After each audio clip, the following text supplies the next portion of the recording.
আমরা বলিও তো জীব, ভগবানকে চিনার কি যোগ্যতা কার মধ্যে আছে বলুন? যদি বলেন আমি ধনাঢ্য ব্যক্তি, টাকা দিয়ে আমি নামযোগ্য একা দিই বাড়িতে একেবারে এক সপ্তাহ, আমি আপনাকে বলে দিচ্ছি, যদি মনে করেন যে আমি নামযোগ্য দিয়ে ভগবানকে কিনে নিয়েছি, আপনার মতো গাধার পৃথিবীতে জন্ম হয়নি। ভগবানকে কখনো টাকা দিয়ে ক্রয় করা যায় না। যদি বলেন আমি খুব এ করি তা করি, আমি ভগবানকে 5 বার 8 বার সেবা দিই, আপনি যদি বলেন যে আমি 5 বার সেবা দিই, মিথ্যা কথা, আপনিও বোকা। ভগবানকে জীবনে একবার সেবা দিতে পারলে তার জন্ম ধন্য হয়ে যায়। বলেন রাধে রাধে। শুধু ভগবানকে নয়, ভগবানের একজন ভক্তকে যদি জীবনে কোনোদিন আপনার সারা মানব জীবনে যদি একজন কৃষ্ণ ভক্তের সেবা আপনি করতে পারেন, তাহলেই আপনার জীবন ধন্য হয়ে যাবে। ভগবানকে নয়, ভগবানের ভক্তের সেবা, এটা কেন শোনা করতে হবে? যাকে এই হরিকথায় আসছি কেন? হরিকথা শ্রবণ করা হচ্ছে মায়া কর্তন করার জন্য। মায়াবদ্ধ জীবের নাই কৃষ্ণ স্মৃতি জ্ঞান। মায়ায় যারা আবদ্ধ তাদের কোনোদিন কৃষ্ণ স্মৃতি জ্ঞান নেই। কৃষ্ণ কি, কৃষ্ণ কে, কৃষ্ণ কেন, এটা হবে না। ওই বাচ্চা দুটোকে খুঁজে বেড়াতে, ওই 3-4 জন বাচ্চা এক জায়গায় বসানো যাবে না, মায়েরা ওরা কথা বলছিল। এই ভালো কথার সময় একটা কথা বললে কিন্তু বকা শুনতে হবে। এটা অন্য কোনো পাঠক না, আমি কিন্তু পাঠক না, আমি লোক বকা বকি মাস্টার।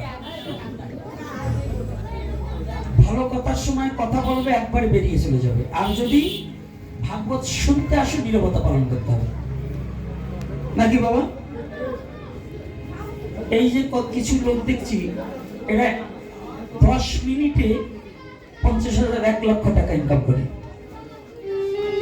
পাইকারি ব্যবসায় যদি আসে, দোকানগুলো বন্ধ করে দিয়ে এসছে, এখন 2 ঘন্টা দোকান করলে লাখ লাখ টাকা ইনকাম হতো, সেটা পরিত্যাগ করে এখানে বসে আসছে আপনাদের ওই বকাবকি শুনবার জন্য না। এরা আসছে, এরা বড় দয়াবান, আমাকে ওনাদের চরণ ধুলি ছিঁড়ে দেওয়ার জন্য করুণা করে ছুটে এসেছে। আমার মতো পাপিকে ভালোবেসে চরণ ধুলি দান করবার। বৈষ্ণবের স্বভাব হয় তলাতে পামর, নিজ কার্য নাই তবু যায় পর ঘর। এই দুজন ব্যক্তিকে আমাদের প্রথম এটা বলি, তারপরে আবার আসতেছি, না হলে তাহলে বললে পাকিয়ে যাবে।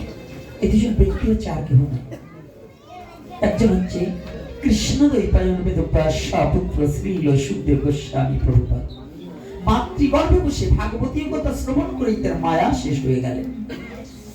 এজন্যই ভাগবতীয় কথা শ্রবণ যে যত করবে তার ততটা মায়া দূরীভূত হবে। ভাগবত হচ্ছে ভক্তি শাস্ত্র। ভাগবত শাস্ত্রটা কি? আজকে কোনো কান্নাকাটির সিন হবে না, কান্না কানবেন এর পরবর্তীতে। আমি 2 দিন যাইনি, তার পরবর্তীতে যে বাবারা আসবে তারা আপনাদের হরিকথার মধ্য দিয়ে কান্না যত কানবেন আর গোলাগুলি যত পারবেন দেবেন। কিন্তু আমার কথাটা ব্যতিক্রম। আজকে একটু সনাতন ধর্মের মূল পরিচয়গুলোকে না তুলে ধরলে পরে যুব সমাজ কোনোদিন সনাতন ধর্ম কি বুঝতে পারবে না। কান্দে কি করবো? এই বাবের কান্দা কান্দে কোনো লাভ নেই। সারা জীবন কাঁদছি, চোখে জল নাই এক ফোঁটা, এরকম লোক আছে না? কীর্তনে দেখবেন খালি নাক টানে, ভাগবত কথায় খালি নাক টানে আর এমনি নাক মশে, চোখে জল এক ফোঁটাও নাই। ওই অভিনয় করা কান্না না কাইদে তুমি ঘরে বসে নীরবতার সহিত কৃষ্ণ বলে তো ফোঁটা চোখের জল যদি কোনোদিন ভগবানের চরণে দিতে পারো, তাহলেই তোমার জীবন সার্থক। অভিনয় করার কোনো প্রয়োজন নেই। ধর্ম অভিনয়ের জিনিস নয়, ধর্ম ভালোবাসার জিনিস, ধর্ম হৃদয় দিয়ে মেনে নেওয়ার জিনিস। অভিনয় দ্বারা ধর্ম হয় না। অভিনেতা হওয়া যায় কিন্তু ধার্মিক হওয়া যায় না। কি ধার্মিক হওয়া যায় বাবা? অভিনেতা হওয়া যায় কিন্তু ধার্মিক হওয়া যায় না। ভজনটা আলাদা জিনিস। এই একজনের নাম বললাম, তিনি মাতৃগর্ভ থেকে এই হরিকথা শ্রবণ করেই কিন্তু মায়ামুক্ত হয়েছে। আর ওনার বদন হইতে হরিকথা শ্রবণ করে যার জীবন লীলা সাঙ্গ করেছিলেন, যিনি ধন্য হইতে ধন্যাতি সনাতনী ইতিহাসের পাতা পৃথিবী অনন্তকাল থাকলে ওনার কথাটাও থাকবে। তিনি আর কেউ নাই, তিনি পাণ্ডুকুলোদ্ভব রাজাধিরাজ মহারাজ উত্তরার গর্ভজাত মহারাজ পরীক্ষিত। প্রণাম জানাই তার শ্রীপাদ। এই দুজনকে প্রণাম জানি আমি প্রবেশ করছি আবার লীলার ভিতরে। আজকে আমাদের যে এক্সাম্পলটা দিচ্ছি, আমাদের কি যোগ্যতা আছে ভগবানকে পাওয়ার? ভগবানের ভজন ছেড়েও যদি ভগবানের ভক্তের সেবা জীবনে একবার হয়, তাহাতেই ভগবান সন্তুষ্ট হয়ে যায়।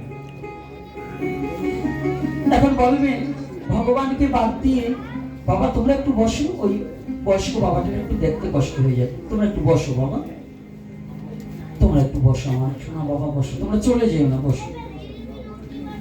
দেখো দেখো, আপনারা যারা এখানে আছেন অনেকের সন্তান আছে, একবার থেকে নিমন্ত্রণ করেছে, আপনার ছেলে আর আপনি গিয়েছেন, কিংবা আপনার কন্যা আর আপনি গিয়েছেন, পাশাপাশি বসেছেন, আপনাকে একেবারে আদর আপ্যায়ন করে বড় বড় রসগোল্লা, বড় মাছের মাথা, পিস একেবারে পেটে কায়দা করে দিল, কিন্তু আপনার ছেলেকে দিল না বা আপনার মেয়েকে দিল না। আচ্ছা সত্য কথা বলুন, আপনি কি ওটা খেতে পারবেন? হ্যাঁ, কেন পারবেন না? আপনার জীবনের চেয়ে অধিক ভালোবাসেন আপনার সন্তানকে, তাই তো? আচ্ছা আপনাকে না দিয়ে যদি আপনার ছেলেকে কেউ খাওয়ায়, ভালোবাসে, আপনার আনন্দ হবে না কষ্ট হবে? আমার আপনাকে না দিয়েও যদি আপনার সন্তানকে কেউ ভালো খাওয়ায়, ভালোবাসে, আদর করে, তাহলে কি মা বাবা সন্তুষ্ট হয় না কষ্ট পায়? বুঝবেন, কিন্তু কথাটা কিন্তু বুঝতে চেষ্টা করতে হবে। তাই সনাতন ধর্মের মধ্যে কি জানেন, ভগবান বললেন আমার সেবা যদি কেউ নাও করে তাতে আমার কোনো দুঃখ নেই, আমাকে যদি কেউ ভালো নাও বাসে তাতে কোনো দুঃখ নেই, আমি তো তোদেরই। কিন্তু জগতের মাঝে যদি কেউ একবার আমার ভক্তকে ভালোবাসতে পারে, যদি কেউ আমার ভক্তের চরণে নিজেকে নিবেদিত প্রাণে করতে পারে, তাহলে জীবনে কোনদিন তাকে আমি ফেলে যাব না। আমাকে নয়,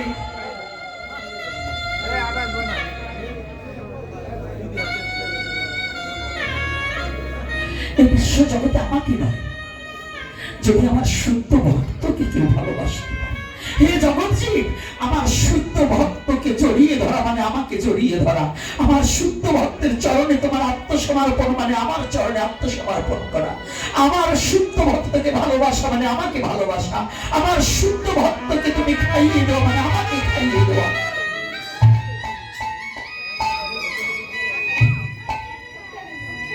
যত সাধন ভজন যাহা কিছু আছে, যদি আপনি মানুষকে ভালো না বাসতে পারেন, আপনি শুধু ভগবানের মূর্তি করে পূজা করলে ওই ভগবান জীবনে কোনোদিন আপনার ডাক শুনবে না,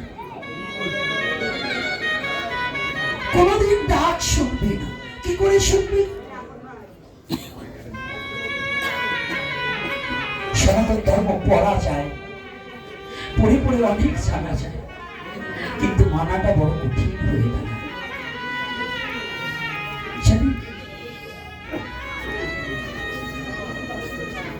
সনাতন ধর্মে নাহং বৈকুণ্ঠে নাহং যোগিনাং হৃদয়ে নাচ মদ্ভক্ত যত্র গায়ন্তি তত্র তৃষ্ণামি হে নারদ।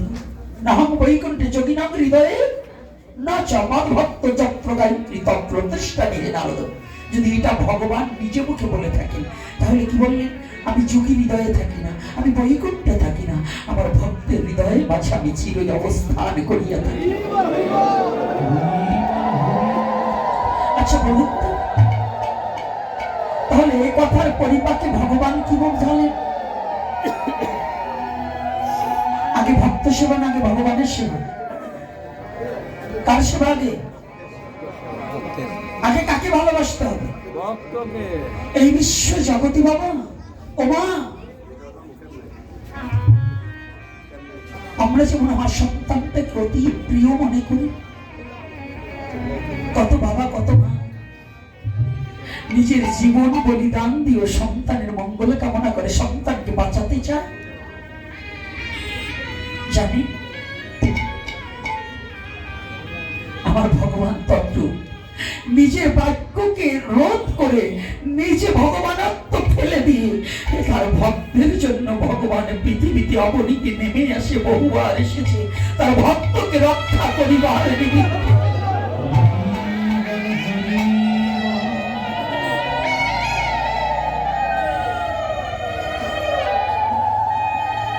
ভগবান নিজে প্রতিশ্রুতিবদ্ধ,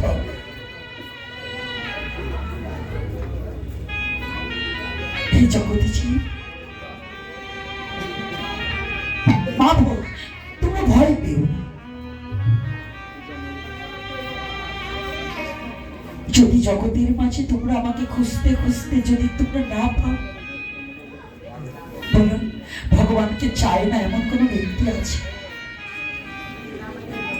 সবাই আমরা ভগবানকে চাই, ভগবানকে চাই না এমন কোন ব্যক্তি নেই। সবাই কি ভগবানকে পায়?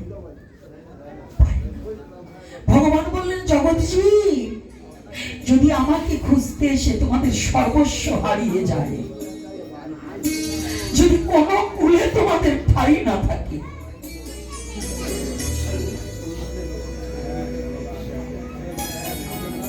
যদি একুল অকুল সব কুল হারিয়ে যায়, তোমার দাঁড়াবার জায়গা না থাকে, তোমার কোনখানে জুড়াবার জায়গা না থাকে, তুমি নিরাশ হইও না, তুমি ভয় পেও না। মা ভয় কেন জানো? ভগবান নিজে প্রতিশ্রুতি দিয়ে বললেন জগৎ জীবে, ওরে কোন কুলে ঠাই নাই রে যা,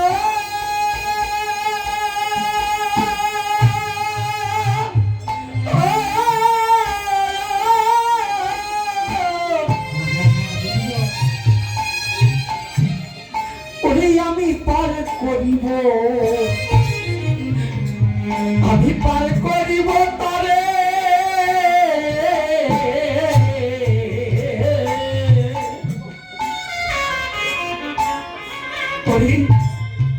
জীবনে যদি সে একদিন রে আমার এই ভক্তের সঙ্গ, এই ভক্তের সঙ্গ করে অনুকূলে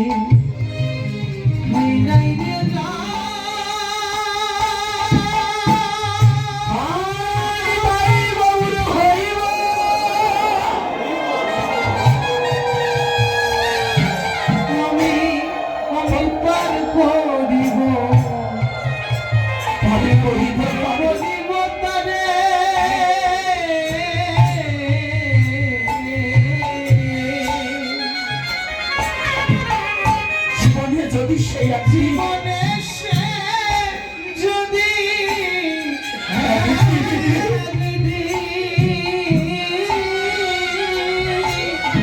আমার এই ভক্ত সঙ্গ, এই সাধু সঙ্গ করে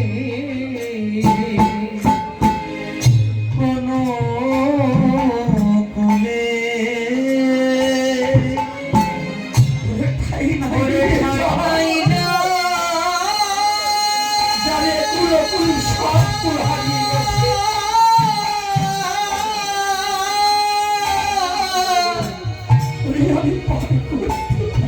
ওরে আমি পার করিব, পার করিব তারে,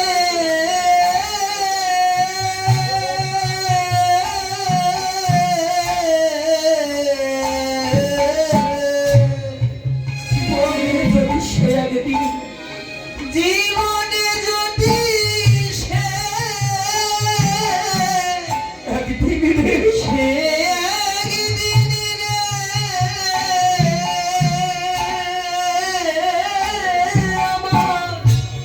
এই ভক্ত সঙ্গ, এই সাধু সঙ্গ করে তারে আমি পার করিব আমার নিজে হাতে, তারে পার করিব আমার নিজ হাতে, তারে পার করিব নিজ হাতে।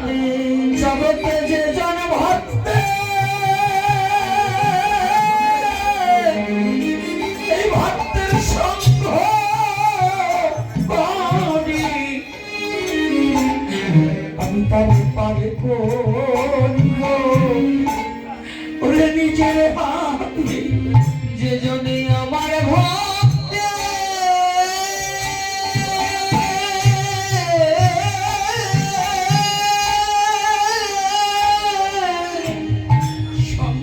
আমার ভক্তের সঙ্গ করে পার করিব নিজ হাতে আমার ভক্তে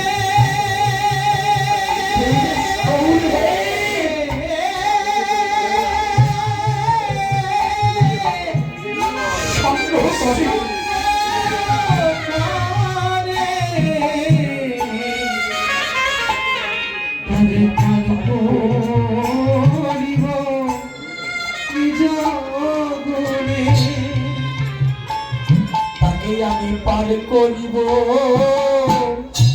আমি আর আনব না তারে পার করিব আর আনব না তাকে পার করিব আর আনব না ওরে তার চোখ যাত না আর থাকবে না রিবা পারে পারে করিব আমি আর আনব না তার জমা যাত না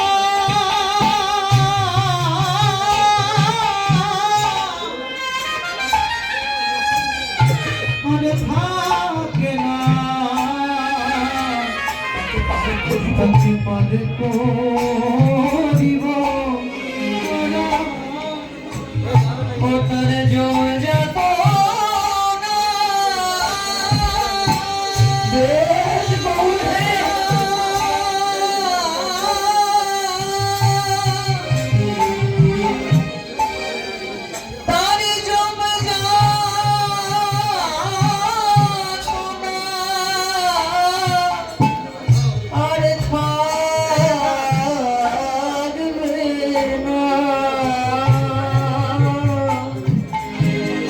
তারে পারে করিব আর আনব না এটা শোনা করতে আমাদের কি যোগ্যতা আছে ভগবানকে পাবো ভগবানকে পাওয়ার আগে ভগবানের ভক্তকে পাওয়াটা বড় কঠিন কোটি জন্মে পরে হলে ভগবানের চরণ পাবো কোটি জন্ম পরে হলে যত অপরাধী হই তবু তো তার তো আমি কার বলুন একটিবার বিবেকের কাছে প্রশ্ন করুন আমি কার সনাতন গোস্বামী মহাপ্রভুকে বলেছিলেন আমি কার যে আমি কার মহাপ্রভু বলেছিলেন তুমি জীব তুমি কৃষ্ণের সনাতন বলেছিলেন আমার দুঃখ কেন তুমি কৃষ্ণকে ভুলে আছো তাই তোমার দুঃখ তুমি কৃষ্ণকে ভুলে গিয়েছো তাই তোমার দুঃখ যদি না বলতে তাহলে দুঃখ হতো না কৃষ্ণকে পাবো কোথায় কৃষ্ণ কোথায় কৃষ্ণ কথায় কৃষ্ণ কোথায় কৃষ্ণ কথায় যেখানে কৃষ্ণ কথা হবে ওই কথার মধ্যেই নামরূপী কৃষ্ণ বিরাজমান হয়ে যাবে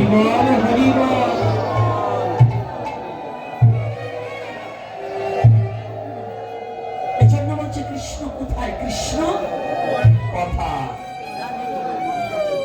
বলে না গো রাধে রাধে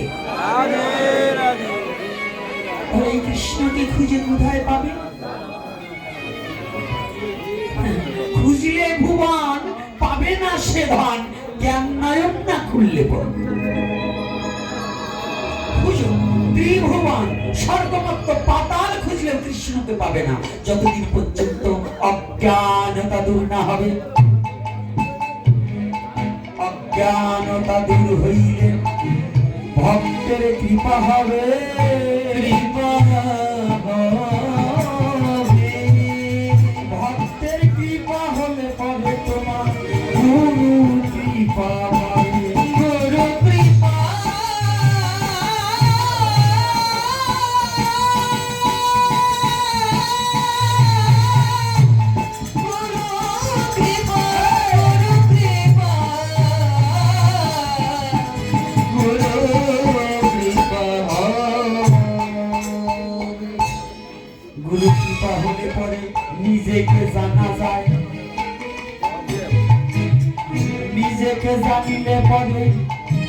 কৃষ্ণ এসে হৃদয় হয়।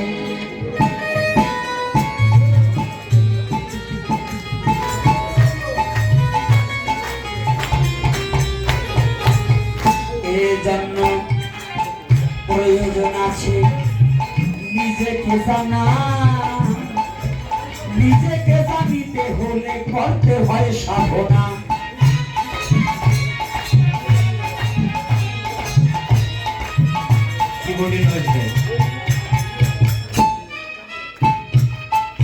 সাধনা সাধনা সাধনা মানে কি?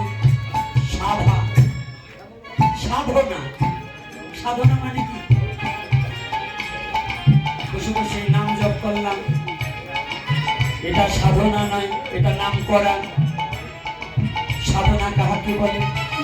সাধনা মানে আমি আজ হতে তোমার চরণে নিজেকে সমর্পণ করে দিলাম, আমি তোমার হলাম, তুমি নাও বা না নাও। যেমন কাস্টমার দোকানে গেলে নিতে চায় না, তবু সাদে দাদা এটা নিয়ে যান, খুব ভালো জিনিস বলে না, রাধে রাধে। কাস্টমারের সাথে সম্পর্ক জমাতে হলে এটা বলতে হয় না? বারংবার অনুরোধ করার পরে কাস্টমারের মন যেমন গলে যায়, ভাবে নিশ্চয়ই লোকটা এতবার বলেছে, এইবার আমি এই লোকের কাছে থেকেই মাল নেব। ভক্ত তেমন নিজের জীবন জৈবন প্রেমময়ী রাধারানীর চরণে সাধতে হবে, কৃপা করে একটিবার আমাকে গ্রহণ করো। সাধনা, এটার নাম সনাতন ধর্ম। ধ্যান খাওয়া বুদ্ধি না, জানছেন তো? বাপের মা গ্রাম্য ভাষায় বলে ধ্যান খাওয়া বেরিয়ে সনাতন ধর্মের তত্ত্ব বোঝা যাবে না। এটা বুঝতে হলে সাধন এবং ঘি খাইতে হবে, সাধু সঙ্গ করতে হবে, জ্ঞানীর সঙ্গ করতে হবে। ধ্যান খাওয়া বেরিয়ে সনাতন ধর্ম ঢুকবে না, এটার নাম সনাতন ধর্ম। তাহলে কি কথাটা বুঝতে পেরেছেন? সাধনা যখন বারে বারে রাধারানী নিজের রাজনন্দিনী, নন্দিনী মানে কন্যা, রাজার কন্যা, এদিকে ভগবান কৃষ্ণচন্দ্র নিজেই রাজা।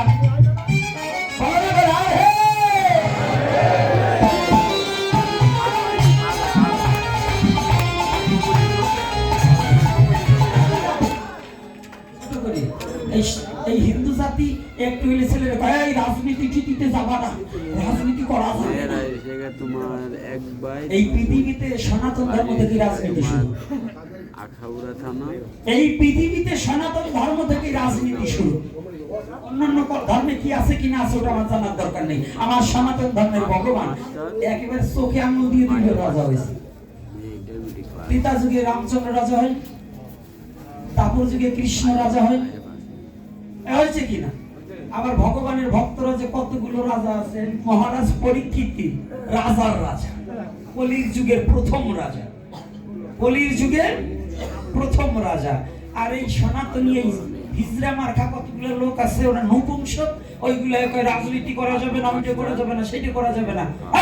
হারামজাদার দল। সনাতন ধর্মের প্রথমই তো রাজনীতি দিয়ে শুরু। আর এই জাতি রাজনীতি করবে না, রাজনীতি করবে অন্যরা না। এই বিশ্বকে যদি শান্তি আনয়ন করতে হয় তাহলে সনাতনের রাজনীতি করতে হবে, না শান্তি আসবে না।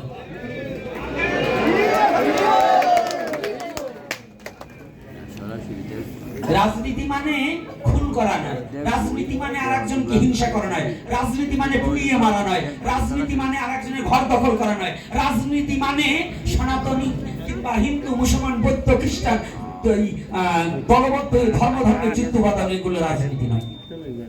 রাজনীতি কাকে বলছে? রাজনীতি মানে রাজার নীতি। রাজাকে একজনই, যিনি সততা, সৎ, ন্যায় পরায়ণতা হয়, তিনি হচ্ছে রাজা। কি কথাটা কি কষ্ট হচ্ছে নাকি? হ্যাঁ, কি কথাটা কষ্ট হচ্ছে নাকি? রাজনীতি করা যাবে না, হিন্দু জাতির জন্য রাজনীতি প্রশস্ত।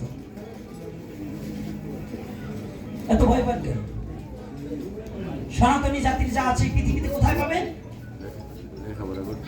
কোথায় পাবে? চ্যালেঞ্জ করে বলছি, এই অনন্ত কোটি ব্রহ্মাণ্ডে সনাতনীর ভাণ্ডে যা আছে তা পৃথিবীর কোথাও পাবে না। খুঁজে পাবে না। তবে এই সনাতনী বাচ্চা কাচ্চা মূর্খ কেন জানেন? জ্ঞান জ্ঞান মূর্খ, ওদের আক্ষরিক জ্ঞান আছে কিন্তু ধর্মীয় দিক থেকে মূর্খ। অর্থাৎ এই কারণ হচ্ছে আপনারা রাখবেন, কারণ আপনাদের ছেলে পেলে একটু হলে পিছনের কাঁচা টানিয়ে দেবেন। গৌতম বাবুর কোটি কোটি টাকা, ছেলে মাত্র এটা, ৫-৭টা জন্মাতে কি দোষ হয়েছে? কোটি কোটি টাকা, ছেলে একটা। প্রত্যেকটা সনাতনী যার যোগ্যতা আছে, ক্ষমতা আছে, অন্তত 5টা সন্তান জন্ম দাও, না হলে 4টে দাও। ছেলে হোক মেয়ে হোক, 4টে সন্তান জন্ম দিতে, 4টে করে সন্তান জন্ম কি আসতে 4টি করে সন্তান জন্ম দিতে হবে। আমি একেবারে ডাইরেক্ট আমি কয়েকজনকে বলে দিয়েছি, ডাক্তারদেরও বলে দিয়েছি, 3 সন্তানের পরে যেটা হবে ওই ওটিভির অর্ধেক রাখবে। আর যদি তার চেয়েও গরিব হয়, যদি এই আপনাদের এলাকায় থাকে, যদি এই ধনাঢ্য ব্যক্তিরা আপনাদের সহযোগিতা না করে, আমি ভিক্ষা করে খাই, আমি দাঁড়ে দাঁড়ে ভিক্ষা করে টাকা এনে আপনাদের সন্তানের ওই সিজারের টাকা দেবো, তবু 4টি করে সন্তান। হরি বল হরি বল। ছেলে হোক মেয়ে, মেয়ে হলে কি হয়েছে? দক্ষরাজার কয়টা ছিল? 60টা কন্যা ছিল দক্ষরাজার। আর আপনাদের 60টি মাইয়ে বেলি করে মুখ বেজার হয়েছে, বউ রাখবো না, ওরে সনাতনী রোডে কিলে দিয়ে 4টে মেয়ে কি যে পুরুষ বলে 4টে মেয়ে হয়েছে রাখবো না, ওই মেয়ে কি ওই মা কি বাবার বাড়ির টানছে না, তোমার দ্বারা হয়েছে। তুমি বীজ ফেলছো আমন ধানের, তুমি আবার এই বিয়ার 29 পাবা কোন জায়গায়? হ্যাঁ, দোষটা তো তোমার গোড়ায় নাকি? পণ্ডিত মশাই আবার বইলো একটু, বলে আমরা তো দলে নাই। কি রাগ হচ্ছেন নাকি আমার কথায়? কথা কি সঠিক না মিথ্যা? আরে ভগবানের কথা বলবো না তা নয়, কিন্তু এটা কি জানেন, এই কথাটা যদি না বলি যুব সমাজ নষ্ট হয়ে যাবে। বুঝতে হবে সনাতন ধর্মের তত্ত্বটা। পুত্র আর কন্যা কোনো আলাদা কিছু বিষয় নয়, যে ভগবান যাকে আনবে, তবে পুত্র কন্যাও বোঝা যায় যদি নিজে সচেতন থাকে, এটাও আছে। আবার আমার গৌতম বাবা যেন কষ্ট পায় না যে আমি এবার বললাম, আরে আপনার গতিই তো বললাম, আমি কিছু জানাতে হবে, অন্য জায়গা বললে তো তারা কষ্ট পাবে, কিন্তু আমার নিজের বাপেরে বললে তো কষ্ট পাবে। এই জন্য যারা সবাই কিন্তু ফলো রাখতে হবে যে আমার কথাগুলো কোথায়, আমি কোথায় বলছি, এই কথাটা কিন্তু মেমোরিতে ঢুকাতে হবে। হ্যাঁ যুব সমাজ, সনাতন ধর্মের মূল তত্ত্বই রাজনীতি। ধর্মে সবাই বাঁচে বাড়ে, সম্প্রদায়টা ধর্ম না রে। এই সাহাবাড়ি আসছি আর মুসি আসবে, ঘরে যাবার দেওয়া যাবে না, এগুলো হচ্ছে হিংসা, শয়তানি বুদ্ধি। কিন্তু ধর্মে বাঁচতে হবে, বাড়তে হবে। তাহলে বাঁচা বাড়ার মর্ম যা ধর্ম বলে জানিস না, তা আপনারা যদি এটা করে নিয়ে বাচ্চা নিয়ে নেবেন না, খালি টাকা ব্যাংক ব্যালেন্সে করবেন, সব মরে গেলে টাকা পরে খাবে, অর্থ খাবে লোকে আর রক্ত খাবে পোকে। কিসে খাবে বলুন? সম্পদ খাবে লোকে আর রক্ত খাবে পোকে। তা আপনি কি খাবেন বলো না? রাধে রাধে। তাহলে আপনার এমন জীবন তুমি করিবে গঠন, মরণে হাসিবে তুমি, কাঁদিবে ভুবন। এই জীবনখানা গঠন করো। এই জীবনখানা বিষয় আপনাকে নিজেকে নোদাই, নিজেকে চিনো, নিজেকে চিনলে ঈশ্বরকে চিনা যাবে। তাহলে আমি কোথায় আর ঈশ্বর? এই তত্ত্বটা চেনা জানার জন্য, এই কথাটাকে বোঝার জন্যই একজন তত্ত্বদর্শী গুরু দরকার। গুরু উচ্চকুলে জন্মগ্রহণ করলেও যদি তত্ত্বদর্শী না হয়, ব্যবসায়িক গুরু হলে হবে না। উচ্চকুলে জন্মগ্রহণ করছে, অনেক শাস্ত্র জানে কিন্তু সাধনা করে না, ভজন করে না, ওই গুরু দ্বারা দীক্ষা নিলে, শিক্ষা নিলে কোনো কাজ হবে না।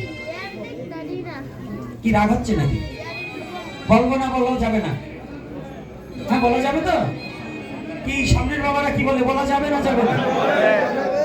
বাবা জোর আছে তো বাবা, আপনাদের জোর থাকলে আমি একটু পড়ে গেছি। অন্য কোনো লোক হলে আজকে আসতো না, কিন্তু শুধু বাক্যটা রক্ষা করার জন্য আপনাদের চরণ প্রান্তে আসছি। শারীরিক দিক থেকে খুবই একটু নরম হয়ে পড়েছি, হঠাৎ করে এত 5 দিন যাবে। তথাপিও চিন্তা করলাম এই কুকুরটাকে দেখার জন্য অনেক ভক্ত আসবে, আর এই কুকুরটা না গেলে ভক্তদের হৃদয়ে আঘাত লাগবে, তাই এই কুকুরটা আপনাদের চরণ প্রান্তে ছুটে এসেছে, মহাপ্রভু নিয়ে এসেছে। একটা আশীর্বাদ করবেন, এই কুকুরটা যেন মিথ্যা ছলনা না করা হোক, যেন সত্যটা তুলে ধরতে পারে। সনাতন ধর্মের মিথ্যা বলার জন্য নয়। আজকে গাড়ির যেমন দুটো দেহ, গাড়ির দুটো দেহ, একটা ড্রাইভারের দেহ আর একটা গাড়ির দেহ। গাড়িটাকে যিনি পরিচালনা করছে তার নাম ড্রাইভার, আর এই দেহটাকে যিনি পরিচালনা করছে তার নাম আত্মা, পরমাত্মা। বলো না গো রাধে রাধে। তার নাম কি? তার নাম কি? তাহলে এই পরমাত্মা। সনাতন ধর্মে 3 প্রকারের ভজন আছে। আত্মাকে দেখা যায়, হ্যাঁ, আত্মাকে দেখা যায়। তাহলে বলবেন আপনি দেখছেন, আমাকে কি দেখান? দেখা যায়, দেখানো যায়, দেখা যায় কিন্তু দেখানো যায় না। একটা রসের কথা বলি, না বুঝলে পারছি না। আমাদের তো আবার কিছু যুক্তিবাদী লোক আছে, হ্যাঁ, এখন লাভ দেয়, এসে বলবো আমার দেখাও। এই মা কে গো, ছাউনায় কার? একেবারে ছাউন বন্ধ। একটা যুবক ছেলে এসে গুরুদেবকে বলছে, গুরুদেব কি আপনি আশীর্বাদ করেন, আমার জন্য একটা ছেলে হয়। যা বাবা, মাথায় হাত দিয়ে বলছে একটা ছেলে হয়। 1 বছর পরে এসে, গুরুদেব আপনি তো বলছিলেন ছেলে হবে, তো হয় নাই, তো আপনি আর আশীর্বাদ করেন। যা বাবা, তোর একটা ছেলে হবে। গেছে। আবার 1 বছর পরে এসে, বাবা আপনি বলছিলেন ছেলে, ছেলে তো হয় না। যা বাবা, এবার আমি একেবারে আশীর্বাদ করলাম, তো ছেলে হবে। গেছে।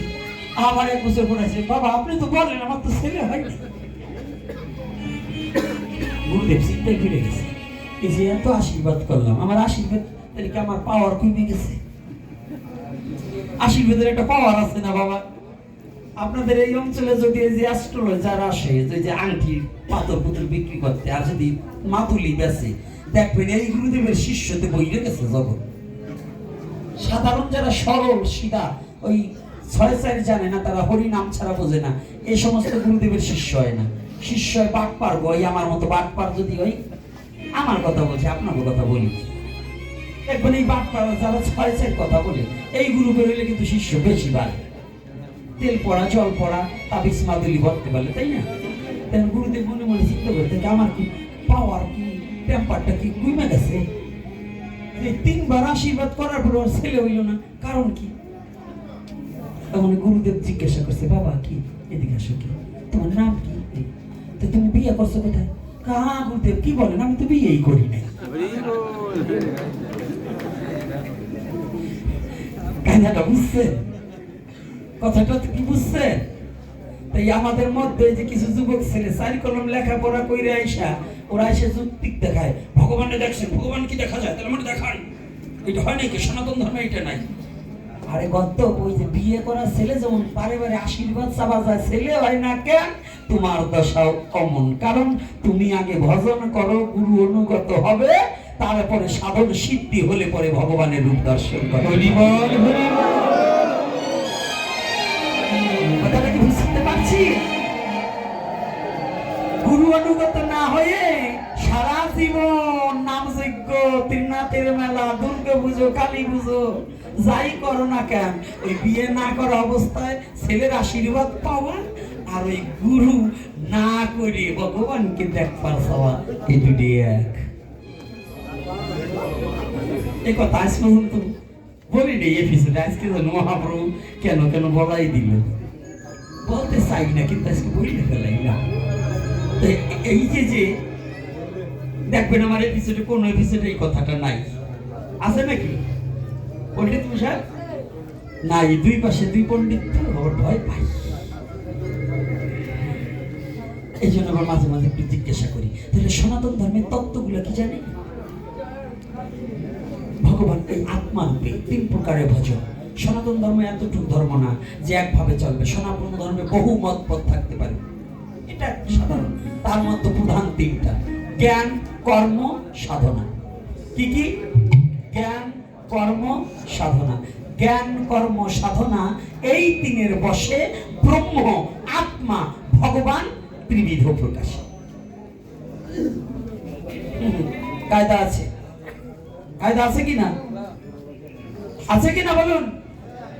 জ্ঞান কর্ম সাধনা। তাহলে জ্ঞানী চাই ঈশ্বর দর্শন নিরাকার। অন্যান্য ধর্মে শুধু নিরাকার কিংবা শুধু সাকার। আর আমি যে ধর্মে জন্মগ্রহণ করেছি, ভগবান করুণা করে আমাকে যে ধর্মে পাঠিয়েছে, এই ধর্মে নিরাকারও আছে, সাকার কি আছে? নিরাকারও আছে, সাকারও আছে, আত্মা রূপেও আছে। কোথায় আছে? কিতা মানেন কারা কারা? একটু হাত তুলুন তো। দুই একজন মানে দেখি, হাত তুলে নাই কয়েকজন। কয়েকজন হাত তুলে নেই, আমি দেখছি।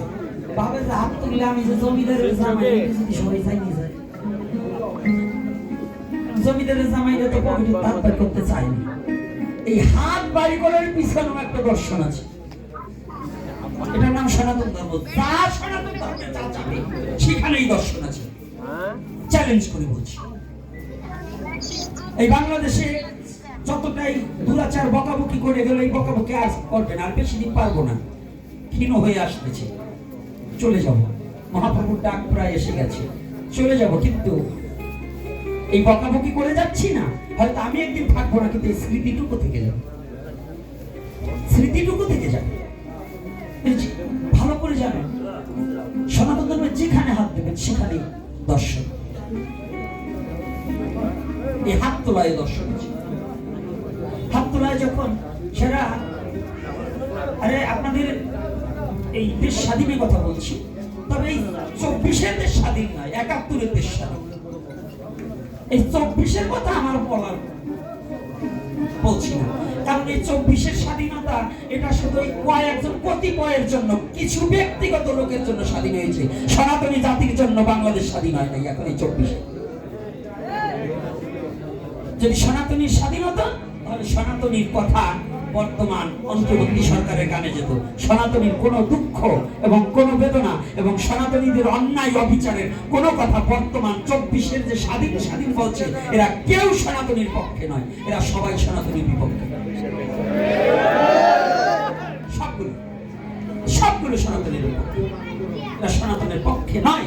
না হলে এই বাংলাদেশে যতগুলো নির্যাতন নিপীড়ন, এই কয়দিন আগে আপনাদের এই নরসিংদীতে, চরসিংদী, যেখানে এই মণি চক্রবর্তীকে হত্যা করলো অন্যায় ভাবে টাকার জন্য জুলুম করে, এর জনসম্মুখে ফাঁসি দেওয়ার দিন হওয়া উচিত ছিল।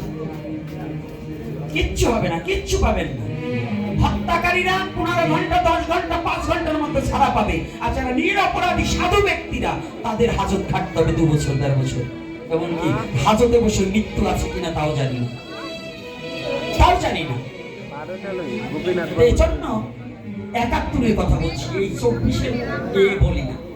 এই 71-এ যখন পাক বাহিনী, ওটা না পাক বাহিনী, পাক বাহিনী না, পাক বাহিনী বললে ভুল হয়, ওরা না পাক বাহিনী।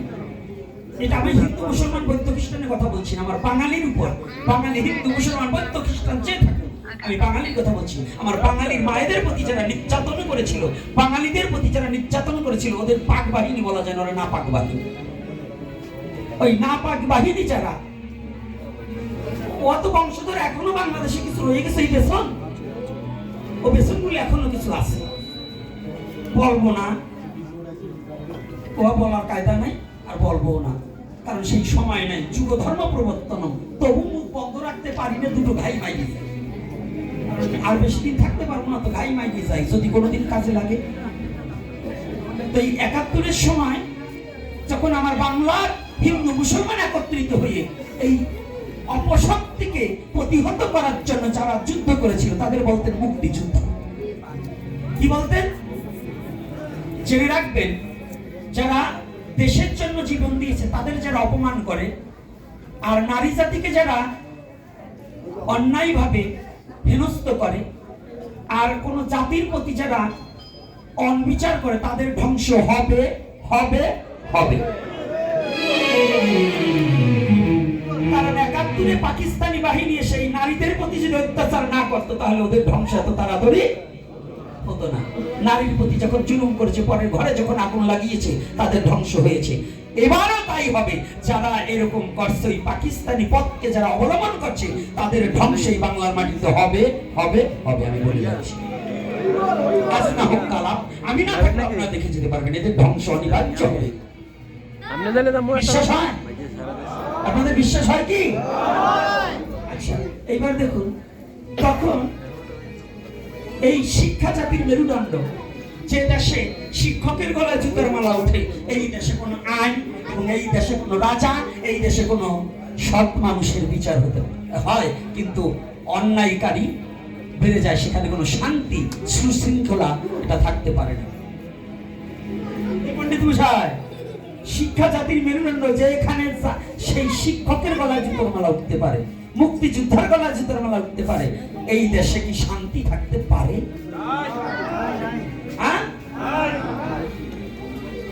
তাহলে কোথায় আমরা নেমেছি এটা আপনাদের বিবেচনা, আমি আর কিছু বলবো না। আমি ভোট চাইতে আসি নাই, ভোট চাবো না কারো। আমার মাও দাঁড়ায়নি, আমার বাবাও দাঁড়ায়নি, তবে আমার জাতিকে যে ভালোবাসবে, আমার সনাতনী জাতিকে নির্বিঘ্নে যে ভজন করতে দেবে, নির্বিঘ্নে যে হরিনাম করতে দেবে, মন্দির যে দলের কাছে সুরক্ষিত থাকবে, সংখ্যালঘু জাতি যাদের কাছে নিরাপদে থাকবে, আমি তার হয়ে কথা বলতে রাজি আছি, কিন্তু আর কারো নাই। আমার জাতি যদি নিরাপদে না থাকে, ওই দলুকে আমার দেখে কোনো লাভ নেই। লাভ আছে নাকি? সে যে বড় মেয়াই হোক, আমার কিচ্ছু আসে যায় না যদি আমার জাতি তার কাছে নিরাপদে না থাকে, আমার মায়েরা যাদের কাছে নিরাপদে না থাকে, আমার কোমলমতি ছেলেগুলোকে যেভাবে বাংলার মাটিতে সনাতনী সম্প্রদায়ের মধ্যে যুব সমাজের উপর অ্যাটাক করা হচ্ছে, কারণ যুবককে মেরে দিতে পারলে এই জাতি নিঃস্ব হয়ে যাবে। দেখুন, যতগুলো যুবকদের প্রতি, এইটা হচ্ছে একটা বিদেশি চাল, এবং ওই পাকিস্তানি পয়জন যেগুলো রয়েছে, আবার পাকিস্তানের সাথে এক হয়ে সনাতনীদের নিঃস্ব করার জন্য এই সনাতনীদের যুবকদের প্রতি আক্রমণ করা হচ্ছে। এটা কিন্তু সবাই সচেতন থাকতে হবে। যুব সমাজ যারা মোবাইল ব্যবহার করছো, তারা মব সৃষ্টিকারীদের কাছ থেকে দূরে থাকবে, যেন তোমার সাথে মব সৃষ্টি করে যেন তোমাকে হত্যা না করতে পারে, এটা সচেতন থাকবে। রাধে রাধে। কি কষ্ট হচ্ছে নাকি? আমার কথায় কি কষ্ট হচ্ছে? আমার কালকে যেন বললেন না বাবা হরি কথা বললো না, এ বলা লোক আছে, এরকম বলা লোক আছে না? আজকে হরি কথা কোথায় বলবেন? যদি আজকে নিরঞ্জন সাহার বাড়ি না থাকে, তো এই জায়গা কীর্তন হবে না। আগে বাড়ি দেখতে হবে, তারপরে কীর্তন। তাহলে যদি আগে জাতি না টেকে, তাহলে সাধু হইতে পারবে না, তোমার থেকেই শেষ। তাহলে আগে জাতি রক্ষা করো, তারপরে সাধু হয়ে হরে কৃষ্ণ বলো। এই জন্য জাতি রক্ষার সাথে